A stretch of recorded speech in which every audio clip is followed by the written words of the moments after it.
Hi, and welcome to PIIE Insider Live. I'm Anjali Vott, Communications Manager and Research Fellow here at the Peterson Institute for International Economics. I often say that one of the best parts of my job is that I can just walk into the offices of some of the world's top economics experts and ask them anything, and they answer. So with PIIE Insider Live, you're coming with me to ask those questions and get those answers you won't get anywhere else. Today, we're speaking with Douglas Irwin, John French Professor of Economics at Dartmouth College and a non-resident senior fellow here at PIIE. Before we start, if you're watching on Zoom, feel free to put your questions in the Q&A box. So, hi, Doug. Thanks for joining us. Hello, great to be here. Okay, so it was a big day, Friday. Yes. Friday, February 20th, the Supreme Court of the United States ruled that the president does not have the authority to impose tariffs under the International Emergency Economic Powers Act, which we call IEEPA. So President Trump has used the IEEPA authority over the last year or so to impose most of his quote unquote reciprocal tariffs on most countries in the world. And now the Supreme Court just ruled that under IEEPA, he doesn't actually have that authority. So this is a big deal, but like how big of a deal? Has this happened before, or is this yet another unprecedented time? Right. Well, it is very much a big deal, and it deserved all the news it was getting. I think it matters a little bit more for the law and the legal aspects of it than the economics. As we'll get into, I'm sure he has a lot of other statutory authority to impose tariffs. So tariffs aren't going away, but it just forecloses this avenue of imposing these tariffs. And so what that means is that, well, I think it's important to consider what would have happened had the court ruled the other way, because then that would have allowed the president to really have this unconstrained authority to issue tariff threats, change tariffs overnight, and do things in a very willy-nilly, chaotic way that we've sort of seen. And by forcing the president to use some of these other statutes that are a little bit more constraining, that are a little more structure to them, it sort of takes away the tariff threat that comes with the overnight tweet. So there might be a little less chaos with trade policy. We're still going to see tariffs, but at least this open-ended presidential authority has sort of been shut down. Now, you ask whether we've seen anything like this in the past.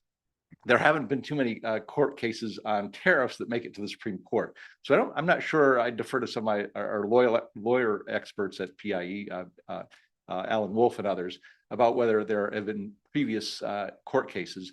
But there was one case previously where a president's signature economic policy was struck down unanimously by the Supreme Court, and the president was very upset. And that was Franklin Roosevelt during the Great Depression. In 1935, his National Recovery Act was struck down as unconstitutional by the Supreme Court. And just as President Trump lit into the Supreme Court recently, President Roosevelt at the time was very upset with the court and held a press conference about 2 or 3 days after the verdict and sort of denounced them for a wrong decision in his view. But that wasn't about tariffs. It was not about Okay. tariffs, right? Yeah. But given how important tariffs have been for President Trump, this certainly is a blow to his open-ended use of them. Yeah. So, immediately after the Supreme Court handed down their ruling and President Trump held a press conference, lighting into the Supreme Court, he also said that he was immediately going to impose a 10%, and then on Saturday up to 15% global tariff under Section 122 of the Trade Act of 1974. So, as many of us at Peterson have been reading and emailing about, Section 122 allows for tariffs for 150 days from today, actually, to deal with large and serious balance of payments deficits. They went into effect today at 10%. I should know this given how long I've been at Peterson, but what is a balance of payments deficit? Well, there's some great blog posts on the Peterson website that get into this. So here's sort of the way to think about it. First of all, what is the balance of payments? The balance of payments is simply an accounting of all transactions between everyone in the US and the rest of the world, and every country has their own balance of payments, of course. Another point is that the balance of payments always balances, particularly when we have fixed floating exchange rates. Every transaction has sort of an offsetting component in the balance of payments, but subcomponents of the balance of payments do not need to be in balance. So there's a lot of attention paid to the trade deficit. We have a capital inflow into the US, so a surplus, if you will. on the capital account. The question is whether you throw in services too and into the current account. So all the subcomponents of the balance payments can be in surplus or deficit, don't have to be in balance, but the overall balance payments ultimately balances. So here's where this language of a balance of payments deficit is a little bit archaic and sort of odd to our ears today. So this law, that was the Trade Act of 1974, the law was written in 1973. In March of 1973, the US and other countries moved towards floating exchange rates. So the Was law, that, we were on the gold standard before that? the Bretton Woods system had a regime of fixed exchange Okay. rates, sort of backed by gold, but really wasn't a gold standard per se. But it was a fixed exchange rate regime in which there was a notion of a balance payments deficit that could be important. So back then, so this is really sort of 1950s and 60s thinking with respect to the balance payments. There'd be something called the line, and the line would make sure that the balance payments balances, and it was official reserve transactions. It was actually, and if that was a deficit, if a country was losing foreign exchange reserves or losing dollar reserves, they'd say they have a balance of payments deficit. And it's being covered by the government in terms of its exchange reserves. This is getting into the weeds quite a bit, but and what's sort of odd too is that the U.S. being the central node of the system, with the dollar being the reserve currency, really didn't have balance of payments deficits per se. There was worry in the late 1960s about the loss of U.S. gold reserves, because we weren't really on a gold standard, but the dollar was sort of backed by gold in some sense for other foreign central banks. Long story short is this term balance payments deficit sort of has some resonance in the 50s and 60s, but after the mid 1970s, when we have floating exchange rates and the balance payment sort of automatically balances, it's sort of odd to use that terminology. But that's the way the law is. It'll be very interesting. So as you noted, the president has imposed tariffs under this law, up to 15% for 150 days. I'm sure there's going to be legal challenges precisely because of that ambiguity about what a balance of payments deficit means. And then the question is, what are the courts going to think about this? They might just say, well, we defer to the administration, you know, if they think there's some sort of deficit, or they might try to take into account the economic logic that I just sort of outlined. So we don't know, but it's once again, we're just replacing those tariffs under IEEPA with these new tariffs. So the balance of payments deficit made more sense when we had a fixed exchange rate and there could be a deficit because it couldn't adjust the way that a floating exchange rate can. Exactly. And now we have a floating exchange rate, and so our balance of payments can adjust more so that it balances, and so a balance of payment deficit isn't really a thing anymore. Isn't really a thing. And what's interesting is the president's own lawyers, the government lawyers in the IEEPA case, explicitly said, well, actually, we can't invoke Section 122 because, yes, we have a trade deficit, and that's their emergency that they're worried about, but a trade deficit is not a balance of payments deficit. So they may have undercut themselves accidentally if these new tariffs undergo litigation. Is the trade deficit, is that part of that's part of the whole balance of payments? Exactly. Okay. Yeah. So they said under IEEPA, the emergency was the trade deficit, and that was the emergency. But now, if they're saying there's a balance of payments, what is it, large and serious deficit, Right. but that's the whole thing. It's not just the trade deficit. Exactly. Yeah. Okay. So would tariffs fix this? Not really. And actually, there's been some great PIIE work on this as well, Joe Gagnon and others. Usually we think of the trade deficit, or pardon me, the current account deficit, if you want to pick out that component of it, as being driven by savings and investment balances across countries. And so then you have to think about fiscal policy and other sorts of policies if you want to remedy that imbalance in the current account. Now, what's sort of interesting here, the economics gets a little bit tricky because you might think, well, if our imports are really high and our exports are pretty low, and if we impose a tariff, well, what is that going to do? It's going to reduce our imports, and we'll have a lower current account deficit. But when you impose those tariffs, it also affects exports too.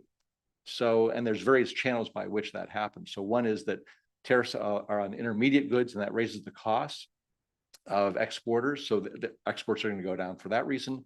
There can be some retaliation, either formal or informal, so exports will go down. But it's sort of this, when you use tariffs, you're sort of pushing both of them down, and it's sort of ambiguous whether you can actually close that gap between the two. So generally, economists think tariffs are not a good weapon to try to reduce current account deficits. So it's kind of shifting the gap around without actually closing the absolute value between the two. That's right. Yeah. Okay. Yeah. Let's see. So one of a question that we have here is, would it be possible on the Section 122 tariffs to get a fast track decision by the International Trade Court or the Supreme Court? Is that something that could happen? I defer to my lawyer colleagues on that, but I'd say, given there's that 150-day limit, that's pretty tight. I think even the Court of International Trade, first of all, you have to get up briefs and what have you. It's hard to see that happening within 150 days. Okay. So the Section 122 tariffs, so they were we were told via tweet that they were going to be 15%. The tariffs that went into effect today are 10%, but they could go up to 15% in the next, few days or so. Yep. We'll see. 15%, yeah, and that would be a global tariff on all imports. But I think we've also seen that there are some exemptions from that. But 15% is still pretty high. Yep. Tariffs have been that high in the past in U.S. history. When was the last time they were that high up to 15%? When have they been higher? And I know they were lower before the Trump administration took place. What did that sort of evolution of the tariffs look like? Yeah, I should have brought my slides or something like that, because I love the slide of the history of the tariff since 1790s, this first date that we sort of have some evidence on this. In fact, the first tariff was passed in 1789. Wow, so like brand new country. Yeah, exactly. They were already doing tariffs. That's right. Yes. Well, they need the money, Yeah. and revenue is sort of an important thing for the federal government. So, there have been a lot of fluctuations over time. Traditionally, historically, in the 19th century, they were much higher. If you're talking about 15% or that ballpark, you have to go back to the late 1930s, actually, after the Smoot-Hawley tariff, to see something in that range. There are two sort of tariff series. One has to do with the average revenue gained on total imports versus dutiable imports. On dutiable imports, that in the past has been up to 60% in the early 1930s. But the average tariff on total imports was much lower at that time, about 15 to 20%. So you have to go back. So that's a long time, not quite a century ago, but it's going back. And that's because after World War II, our tariffs were reduced in trade negotiating rounds and for various reasons. And so this is really a big change from what we've seen in the past 80 years or so in terms of the average tariff level. So we'll come to the very high tariffs at the beginning of the 1900s in a second, but after they were very high, and they've come down over the course of, I guess, like the second half of the 20th century. So that it wasn't Supreme Court decisions that Right. lowered the tariffs, right? You said it was trade negotiations, and was there also legislation involved there? Not really. So the last tariff act passed by Congress was 1930, the Smoot-Hawley tariff. That was the last one. That was the last one, yes, where Congress actually set the rates across, they went through the entire tariff schedule, line by line, said, what should this rate go up, down, or stay the same? And most of them went up, a few went down. But we also had a lot of goods that were not subject to the tariff, even back then. Coffee, tea, bananas, a lot of things the Trump administration had imposed tariffs on, but recently exempted, because we don't produce bananas, we don't produce coffee. I don't know whether you have coffee in your mug there, but what's the point of that tax on coffee if we're not going to sort of jumpstart domestic production? So the other factor, I hate to bring this up because it's really in the weeds too, but a lot of the tariffs in the past were specific duties, which meant not like a percent of the value of the good, but a specific dollar amount. Oh, so it's like these goods have a tariff of, $10 or whatever. Yeah, exactly. $10 per ton or $10 per dozen or whatever the quantity is. And what happened during World War II and after World War II is we had a lot of inflation. And when the prices are going up, what that means is that dollar amount per unit really counts less as a cost of the ad valorem equivalent. So a lot of the tariff reduction that we see from, say, the 60% in the early 1930s on dutiable imports down to about 10% by the early 1950s, a lot of that was just the tariff was wiped out by inflation. So yeah, there's the start of the GATT, the General Agreement on Tariffs and Trade, but a lot of it just sort of happened because of inflation. Okay, so let's talk about Smoot-Hawley. Okay. And I do have to ask, so my first introduction to the Smoot-Hawley tariffs was in the movie Ferris Bueller's Day Of Off. course, a classic. And Yes, everyone should watch it. there's that scene where the teacher is you know, the classic, you know, everyone is drooling, everyone's really bored. Yes. We're not bored, but No. you know, in that scene, and he's asking about the Smoot-Hawley Act, you know, anyone asking about and it was during the Great Depression. And so he said that the Congress instituted the Smoot-Hawley Act to bring in revenue to combat the Great Depression. First of all, I have to ask, do you use that scene when you're teaching? Oh my gosh, every single, yes, when I get to tariffs and talk a little bit about the history, that it's built into my slides and it comes up to class. Yes. That's perfect. And actually what's remarkable is, you know, the students today, this is like the movie is like 20 years or 30 years before they were even born, but it still has a cultural resonance. And they not all of them have seen it, but many have seen it. That's excellent. Yeah, I mean, it's a great movie. Yeah. So it was as we learned from the movie, it was imposed to bring in revenue during the Great Depression. And as you said, this is the last act of Congress that legislated tariffs. It didn't work. Why? Okay, well, we have to back up and talk about that scene. Okay. Because that scene's actually very important for a couple of reasons. First of all, the actor was Ben Stein, Mhm. who's the son of a very famous economist here in Washington, Herb Stein, who had been chair of the Council of Economic Advisors in the Nixon administration. Now, he wasn't a trained economist or anything, but he'd heard enough about Smoot-Hawley. So the remarkable thing about that scene is he reported in the New York Times article a number of years ago, that was ad-libbed. That was not in the script. Wanted to talk. Yes, they basically they brought him in. They said, "You're supposed to be a boring high school teacher. Just talk about something." And he said, "Well, I'll talk about economics because for most people, economics is pretty boring." And he said, "I heard about the Smoot-Hawley," so he just riffed on it. And I don't know how many takes they did, but obviously it's a classic scene ever memorialized now on YouTube. That's great lore. Yes, it is. It's really cool story. Yeah. But he did get a couple things wrong. As you'd expect, it's ad-libbed. The purpose of the act was not really to raise revenue. Okay. So, and it did, yeah, so we can get into the revenue aspects of it. It was really designed to protect domestic firms from foreign competition. First of all, it really wasn't needed at the time because the US manufacturers weren't being influenced by imports in any adverse way. So we didn't story about why we got it anyway. And it certainly didn't work in the sense that we imposed that tariff in June of 1930. The stock market had crashed the previous fall. We were already sliding into a recession. We continued the economic slide into the Great Depression. So it certainly didn't stop us from doing that. So it certainly failed in that way. It also failed because there was a lot of foreign retaliation against US exports. So yeah, we were clamping down on imports, but exports were falling too. And that was hurting farmers and manufacturers not having access to foreign markets. So it did nothing to stimulate the US economy in essence. Okay, we have so many questions here. So one of these questions says, there's discussion around the Smoot-Hawley tariffs that created business uncertainty that also contributed to the Great Depression as that recession and then eventually depression was sort of developing. Are there uncertainty effects like that today from the tariffs that we're seeing? Oh my gosh, yes. First of all, there's less uncertainty back then in some sense. It was just a law. It was just a law. Congress passed it. It took them a year and a half to pass that law. So they couldn't revise it very quickly. So the certainty was the tariffs are here. We're sort of stuck with them. Now, of course, and this is where IEEPA sort of comes in, the Supreme Court case. I mean, there's so much uncertainty because the president every week has been changing tariff rates and threatening this country, Switzerland, then Brazil, and then, who knows who's going to get hit next.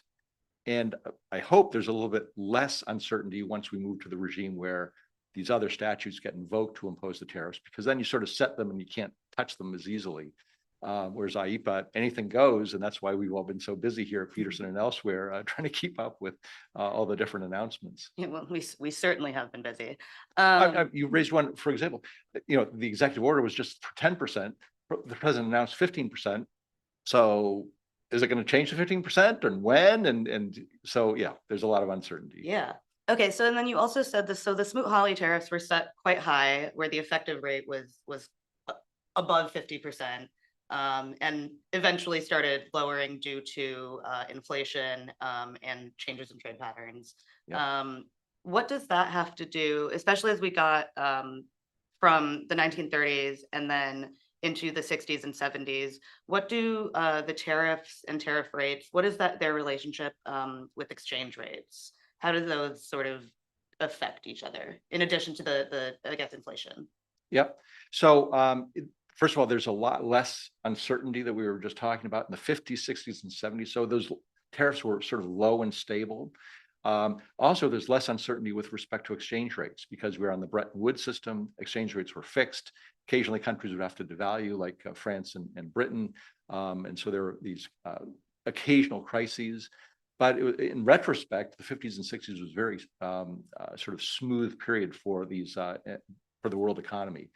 And yes, exchange rates have now we're in a floating exchange rate regime, so there's more volatility there. But I think I've also done some work, I think it's on the Peterson website, on developing countries. And the transition to floating exchange rates has actually helped them move towards freer trade. Let's also, what is a floating exchange rate? Oh, okay. A floating exchange rate is a market determined exchange rate. So you're just letting supply and demand and investors and traders set the exchange rate. It's not like the government says, here's what the price of foreign exchange is, and we're going to manage that price. So I think the move to floating exchange rates has sort of helped out movement towards freer trade since the 1980s and into the 1990s. Okay. So I mean, we keep going back to Smoot-Hawley tariffs, but they were just so high by an act of Congress. Have there, and then they've come down, and now with Trump, we've seen them go very high back up again. Have there been any other times in US history where they went up so high, like with Smoot-Hawley and like we're seeing today, or has it mostly been sort of gradually declining and then very rarely these spikes? Yeah, so Smoot-Hawley sometimes gets a little bit of a bad name because obviously it's associated with the Depression, but it was taking a high tariff and making it a little bit higher. So they were already high. They were already high. It bumped them up a little bit. Actually, they went even further because of deflation. So we talked about how inflation can reduce tariffs. Well, during the early phase of the Great Depression, we had big deflation. So that pushed those tariffs up even higher. That's sort of independent of the legislation.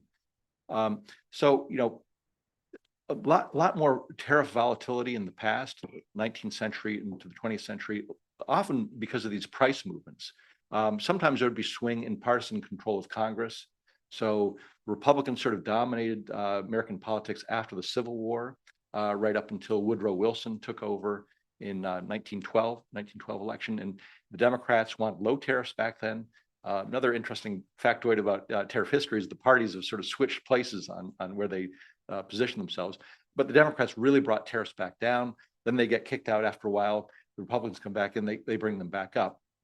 So in the post-war period, we really haven't seen that partisan volatility with respect to trade policy. There's been more of a post-war consensus that tariffs are a part of our alliance system with other GATT members and what have you. So we want to keep these low and stable. And yeah, we're going to have anti-dumping and countervailing duties. But Trump really has changed sort of the game historically by saying, I, as president, want much higher tariffs, and I have the authority to do so. So one of the other presidents that Trump often talks about when he discusses the tariffs is President McKinley. So the Smoot-Hawley tariffs were under President Hoover in the 1930s, but Trump also often mentions President McKinley. He was president from 1897 to 1901. Mm-hmm. What was his deal with tariffs? Okay. So there are two McKinleys we have to think about. Same person, but two different phases of his career. So he starts out his career as a representative in the House from Ohio. And he rose to become Speaker of the House. I'm sorry, take that back. Chairman of the House Ways and Means Committee. So the House Ways and Means Committee is typically the place where tariff legislation starts. And since he was from Ohio, which was an industrial state, had a lot of steel production, he thought in the late 1880s or so, the tariff was too low on iron and steel products, which were produced in his district. So the McKinley tariff, which he sort of ushered through Congress in 1890, generally raised rates quite a bit. On iron and steel. Iron and steel and other goods too. And actually there's a revenue thing here too, where they cut tariff. Actually, they put sugar on the duty-free list. We can get into that later. There's fun political stories about that too. Sugar, like steel, has always been a sort of A politically sensitive. active. Exactly. The tariffs sort of matter a lot there. So the McKinley tariff did a lot of things, took sugar on the duty-free list, but raised tariffs on manufactured goods because it sort of make America great in the 1890s, and Ohio was sort of part of that. So that tariff happens. Actually, there's sort of a Smoot-Hawley analogy here too, because the U.S. economy did not do well after that tariff. We also had an early depression in the So it 1890s. did not actually protect the people that it was supposed to protect. Yes. Many such cases. Many such cases. Once again, it's not as though, the Smoot-Hawley didn't cause the Great Depression. McKinley tariff didn't cause this, but it once again didn't sort of help out in that period. But then later on, as you note, he's elected in 1896. He becomes president. And political scientists always have these theories. Well, if you represent a certain district, you really just care about the people in the district. But if you're president, you have a much broader view of who your constituents are. You think more in terms of the national interest. And there he did a trade policy pivot. So he sort of didn't abandon the protectionism that he embraced earlier on, but he said, we have to modify it. We're now a bigger part of the world. We need reciprocity. Reciprocity, yes. And by reciprocity, didn't mean in the Trump sense of let's raise tariffs against others so they're taking advantage of us. It is our tariffs very high. Other countries' tariffs are pretty high too. Maybe we should cut deals where we reduce our tariffs if other countries reduce theirs. And this would have been a big shift in U.S. trade policy. But unfortunately, as you might know, he was assassinated in 1901, actually just 2 days or 3 days after giving an address in Buffalo, where he sort of outlined this policy of reciprocity. Theodore Roosevelt takes over. He's what's known as a tariff stand-patter, which means don't rock the boat, just don't even talk about tariffs or bring them up. But it's sort of this missed historical opportunity where McKinley really could have put the U.S. in a different position with respect to tariff policy. We'll just never know.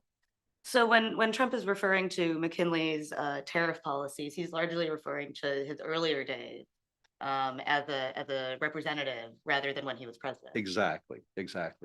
That's when he was sort of the avatar of protection and really staunchly in favor of high duties. As president, he took a little bit of a different stance. What an interesting, tiny part of history. Okay, so we're getting close to time here. But I guess sticking on the historical aspect of tariffs, there is a question discussing the history around Nixon's 10% import surcharge, the closing of the gold window, and what that means for trade policy today. And I'm going to have to ask you to explain what Nixon's 10% import surcharge and the closing of the gold window is first. Sure. Okay, so we're still in the Bretton Woods system of fixed exchange rates. The U.S. is worried about loss of gold reserves. We moved from having a trade surplus to a trade deficit the first time. This is considered a big deal at the time, but if you look at the time series, it's really small. So President Nixon takes his advisors to Camp David for a secret meeting over a weekend in August of 1971. In fact, there's a good book by Jeffrey Garten just on that weekend meeting. And they sort of shut down the gold window of the Bretton Woods system. So foreign central banks can't redeem their dollars for gold. So that has a lot of implications for the international monetary system. But in terms of trade, he also announced this 10% across the board import tariff, which was sort of unprecedented because tariffs had sort of been moving down, and that's the way things had been. It wasn't a protectionist move in the sense of trying to protect domestic manufacturers from foreign competition. It was actually, to use President Trump's, one of his favorite words, leverage. We thought that the reason why the international monetary system wasn't working out so well is the dollar had become overvalued and other currencies were undervalued, sort of giving them a trade advantage. And since the dollar was the center of the international monetary system, we couldn't change the value of the dollar, but other countries could revalue their currencies against the dollar. And other countries were reluctant to do so because their exporters would face a harder time selling in the US market. And so that 10% tariff was imposed temporarily to get other countries to change the value of their currencies. It worked. The yen appreciated, the Deutsche Mark at the time appreciated, and the tariffs went off like 3 or 4 months after they had been imposed. And that's because, once again, President Nixon didn't really want that to be a permanent thing. He just wanted to sort of get the attention of Japan and Germany in particular to get them to change their currency value. But that sort of set this precedent. So, and once again, the person to ask about this is Alan Wolf, our colleague, because he was actually in the Nixon administration, I believe in the Treasury Department, sort of working on the memos and the legal justification for this at the time. He has some great stories about that. But it was just for a few months. No other president sort of subsequently did such a thing. But it does sort of, set this. That's where Section 122 of the Trade Act of 1974 came from, in some sense, to provide some justification for the president to do such a thing. And it's sort of an interesting episode in trade policy history. I guess those tariffs were temporary, and I guess Section 122, these tariffs also by law have to be temporary. Yeah. And so we'll see what happens after those 150 days. Right. Exactly. Never a dull moment. Never a dull. We are very busy here. Yes. Okay. Wow. We are at time. So let's wrap up here. I know you're a historian, but looking forward, what will you be watching for in the next sort of 3 to 6 months in trade policy? I'll be looking for how quickly they can pivot from, say, the 122 tariffs to using some of the other statutes. So we didn't get all into all the numbers of the trade laws, but Section 301, that can be invoked in cases of unfair trade with other countries. So I expect we're going to see more Section 301 cases. Section 332 has to do with national defense and protecting domestic industries from national defense. All these are very different from IEEPA, where there's so much discretion in terms of the products and the countries that are covered. These tend to be more either they cover products or they cover particular countries. But what sort of amalgamation we get as President Trump tried to rebuild his tariff law and get that leverage that he so ardently desires. Okay, well, that was excellent. That was a lot of history that we covered. Yes. But excellent. Thank you so much, Doug. And thank you all of us for joining us for this edition of PIIE Insider Live. What did you think? What do you want to see next? Let us know at meetings@PIIE.com. And if you're not already, subscribe to PIIE Insider, the newsletter, at PIIE.com/subscribe. Thanks again to Doug for joining us, and thank you all for joining us. The next episode will be on March 24th.